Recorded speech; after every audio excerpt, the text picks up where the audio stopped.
There's someone in your life who is using you quietly, and you haven't noticed it yet. Today, we're going to expose them, calmly, clearly, and with stoic precision.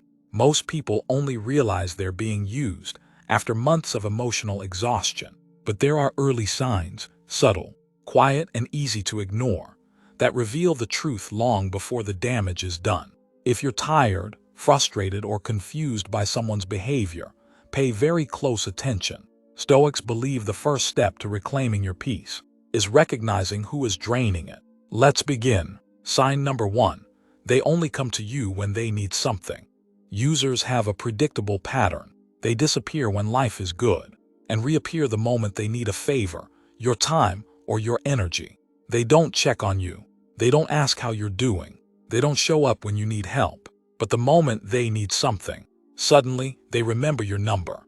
A Stoic would say, observe patterns, not words, because users are consistent, and so is their silence when you're the one struggling.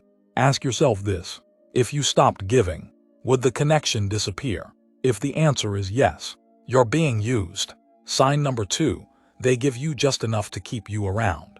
Users rarely give nothing. They give just enough to keep you emotionally tied in. A compliment here, a thank you there, a moment of kindness, right before they ask for something bigger. It's not generosity, it's strategy. And the strategy is simple. Give small crumbs so they can continue taking full meals. The Stoics warn us that a small gift from the wrong person is simply bait. Don't confuse minimal effort with genuine care. Real relationships involve mutual exchange, not calculated crumbs. Sign number 3, they get angry or distant when you set boundaries. Here is where the truth reveals itself.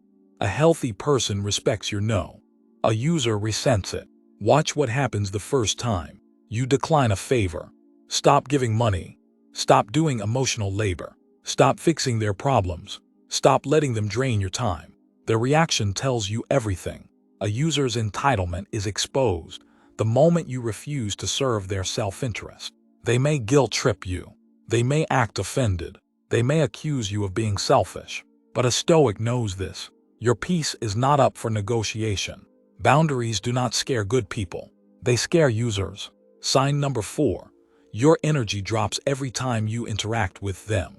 One of the strongest signs you're being used is not what they say, but how you feel. Pay attention to your emotional temperature after talking with them.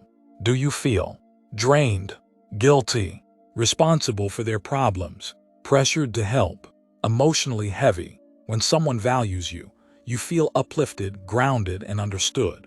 When someone uses you, you feel tired, confused, and responsible for things you never asked for. The body keeps score. Your energy exposes what your mind tries to justify. Stoic wisdom teaches, what you allow continues.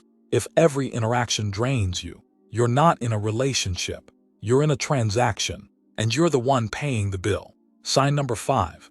They don't celebrate you, they tolerate you. This is one of the most painful signs.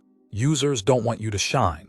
They want you to stay exactly where you are, so you're easier to control and easier to benefit from. When something good happens in your life, they're quiet. When you level up, they disappear. When you win, they're uncomfortable. Not because you did anything wrong, but because your progress reduces their access to what they take. Stoics remind us, those who fail to celebrate your growth have no place in your future. Remember this: people who truly value you will clap for you, not compete with you, not resent you, not minimize your achievements. If someone benefits from your presence but doesn't support your growth, they're not friends, they're users. Let's be clear, being used doesn't mean you're foolish. It means you have a good heart. It means you see potential in people. It means you trusted the wrong one. But the Stoic path isn't about blame, it's about clarity. Once you see the signs, you're no longer a victim. You become someone who chooses where your energy goes. You become intentional, selective, strong, and strength begins with the courage to say, this connection no longer serves my peace. You don't need revenge. You don't need confrontation. You don't need drama. You only need one thing, and that is distance. Distance reveals everything. Who values you? Who depended on your kindness? Who never cared unless you were giving? who becomes angry when you stop serving them. A Stoic stands tall not by fighting every battle, but by simply stepping away from the wrong ones. If someone is using you, your silence and your absence will teach them what your presence once gave freely. And when you walk away, you don't lose anything. You simply return your energy to where it belongs. Back to yourself. Walk with clarity. Walk with strength. And remember, your peace is your responsibility. If you want more Stoic lessons like this, stay close. See you in the next video.